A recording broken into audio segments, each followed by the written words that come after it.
Tuan-tuan dan perempuan semua pernah ada ibu kan, semua pernah ada ibu dan ayah, semua kan, semua orang.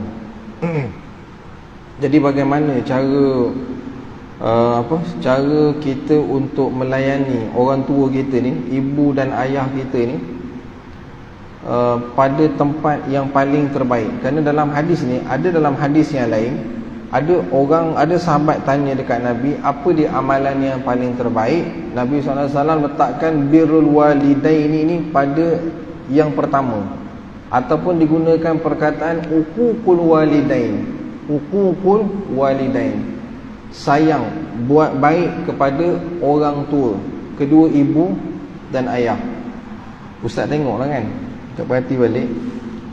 Kadang-kadang ada orang yang dia tak berjaya dekat dalam hidup dia, mungkin kerana pada yang birrul walidain ni. Ustaz pernah dengar ada yang penceramah tu kan, dia ceritalah kan, kenapa hidup dia ni, ada orang datang tanya dengan ustaz tu, kenapa dia kata hidup dia ni, dia buat apa-apa semuanya tak menjadi.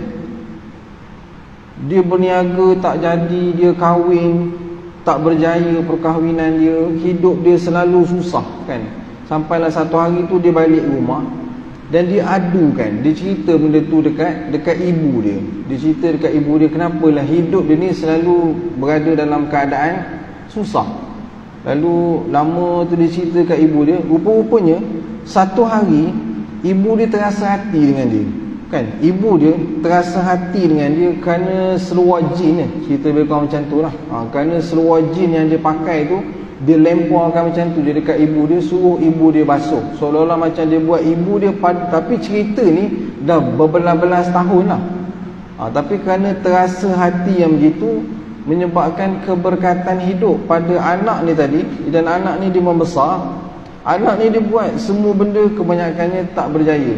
Daripada sekecil-kecil perkara sampailah sebesar-besar perkara, sampaikan perkahwinan dia pun gagal.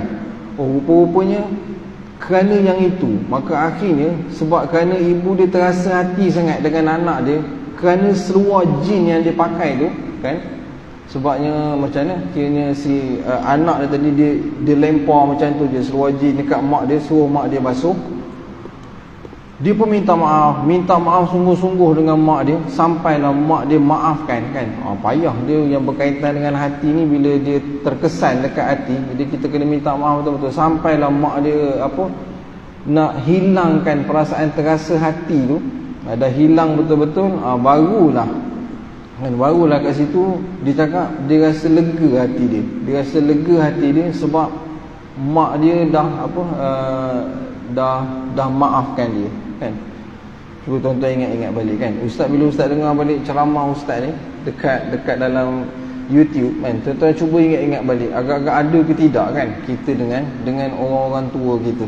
Takut terkasar bahasa kan, tersalah cakap, ataupun perbuatan yang kita buat tu dia boleh menyinggung, dia memberi kesan yang besar pada kehidupan. Betul, kalau kita tengok dalam hadis ini, Nabi SAW sebut summa ayu qala birrul walidain, buat baik kepada orang tua. Satu, kemudiannya tuan-tuan dan perempuan sebagai ibu dan ayah kan, maka kita pun kena memberi layanan yang terbaik juga kepada anak-anak kita. Apa yang kita bagi pada anak-anak kita, itulah nanti yang kita akan dapat lah. Kalau tak dapat di dunia pun, kita akan dapat dekat akhirat. Tapi kunci dia ialah berbuat baik kepada ibu dan ayah. Itu adalah pokok yang paling penting kan, untuk kita berjaya dekat dalam hidup kita ni. Tapi kalau orang tu dia mak dan ayah dia dah meninggal dunia, bagaimana nak buat? Ada kan saranan daripada Nabi SAW. Pertama, ini musim-musim raya ni eloklah sangat. Pertama, tuan-tuan banyak pergi sambung balik silaturahim apa yang dilakukan oleh ibu dan ayah kita dulu. Mana saudara mara yang ibu dan ayah kita selalu pergi, ataupun kawan-kawan dia yang selalu ibu dan ayah kita ziarah, maka kita ambil peluang ni, kita pergi sambung silaturahim. Kita pergi jumpa kan dengan kawan-kawan ayah-ayah kita dulu tu kan, dengan saudara mara kita yang dulu, pergi sambung silaturahim. Itu kita ambil peluang, kerana Nabi SAW sebut Kata Nabi sallallahu alaihi wasallam, itu menggembirakan ibu dan ayah kita yang telah mati, yang telah meninggal dunia. Sambung. Kan jadi kena jagalah itu. Banyak cerita pasal ni kan. Banyak cerita pasal ni, tapi tak cerita semualah. Baik. Qultu summa ayu. Kemudian sahabat tadi tanya lagi, lepas dah solat ala waktiha, perkara yang lebih baik satu, solat atas waktunya, jaga baik-baik. Tuan-tuan pastikan solat ni cuba dapatkan yang terbaik. Yang terbaik tentulah solat secara berjemaah.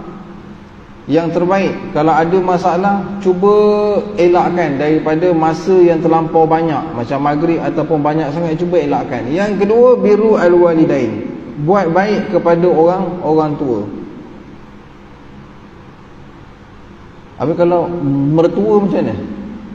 Kalau ayah mertua dengan mak mertua, sama juga kan? Bagaimana kita layan mak dan ayah kita, begitulah kita layan bapa mertua, ayah mertua ataupun ibu mertua, kan? Memberi layanan yang sama pada kedua-dua. Cumanya bezanya ialah suami lah kan, orang lelaki dia kena lebih sikit lah. Dia berbeza dengan perempuan. Baik. Yang ketiga, sahabat ni tanya lagi, summa ayu, qala summa al-jihadu fi sabilillah. Yang terakhir sekali, yang sahabat ni tanya apa lagi? Kemudian Nabi menjawab, al-jihadu fi sabilillah, berjihad pada jalan Allah. Beliau berkata, baginda bersabda demikian, kalau sekiranya aku minta baginda tambah, nescaya baginda akan menambahnya lagi. Ada 3 je yang Nabi sebut kat sini. Sahabat yang bertanya ni tadi, dia cakap, kalau aku tanya lagi dekat Nabi, maka pasti Nabi SAW akan tambah lagi. Tapi aku tak tanya dah, cukup 3. As-salatu ala waqtiha, solat di atas waktunya. Yang kedua, buat baik kepada orang tua, kan, untuk mendapat keberkatan pada hidup kita. Yang ketiga, al-jihadu fi sabilillah, jihad pada jalan Allah. Jihad pada jalan Allah ni, sekarang ni tak ada lah. Tuan-tuan nak berperang, nak perang ke mana? Kan, tak ada perang sekarang ni. Nak perang dengan Palestin, nak perang dengan Palestin, tuan-tuan bagi sumbangan. Kan, bagi sumbangan. Selain daripada membuat tentangan dengan hati, tak setuju dengan hati, marah dengan hati, kan, tuan-tuan boleh bantu dengan sumbangan, bagi sokongan lah. Itu antaranya lah. Baik. Balik kepada biru al-walidain ni tadi, berbuat baik kepada orang tua. Ustaz tengok, Ustaz pernah lihat, ada sebahagian orang hebat kan, dan Ustaz nampak rezeki dia memang tak putus-putus. Sanggup dia kembali ke kampung. Yang ni memang susah nak buat. Daripada bandar sana tu, dia balik ke kampung semata-mata kerana dia nak jaga orang tua dia. Payahnya. Semata-mata dia balik ke kampung kerana dia nak jaga orang tua dia. Kan, dia jaga orang tua dia.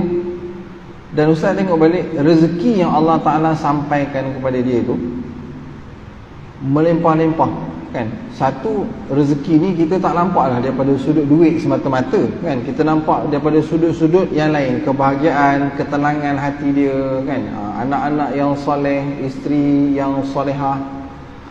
Lepas tu kita nampak keberkatan hidup yang ada pada dia tu. Baik. Kemudian keridaan Tuhan itu tergantung. Haddatsana Ya'la bin Atha an Abi an Abdullah bin Umar qala ridha ar-Rabb